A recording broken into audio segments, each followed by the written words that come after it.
पंतप्रधान नरेंद्र मोदी आज नागपूर दौऱ्यावर आहेत। मौदा सुपर थर्मल पॉवर प्रकल्प टप्पा 1 चं उद्घाटन त्यांच्या हस्ते होत आहे। त्यानंतर मोदींची कस्तुरचंद पार्कवर सभा होणार आहे। मेट्रो रेल्वेसह मोदी विविध प्रकल्पांचं उद्घाटन करणार आहेत। दरम्यान आठवड्याभरात मोदी दुसऱ्यांदा राज्याच्या दौऱ्यावर आलेत। विधानसभा निवडणूक डोळ्यासमोर ठेवून विकास कामांच्या उद्घाटनांचा धडाकाच पंतप्रधानांनी लावला असल्याची कुजबूज राजकीय वर्तुळात रंगली आहे।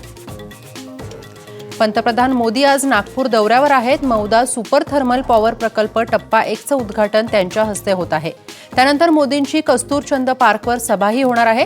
मेट्रो रेल्वेसह मोदी विविध प्रकल्पांचं उद्घाटन करणार आहेत। दरम्यान आठवड्याभरातच मोदी दुसऱ्यांदा राज्याच्या दौऱ्यावर आलेले आहेत। विधानसभा निवडणूक डोळ्यासमोर ठेवून विकास कामांच्या उद्घाटनांचा धडाकाच पंतप्रधानांनी लावला असल्याची कुजबूज राजकीय वर्तुळात सध्या रंगलेली आहे।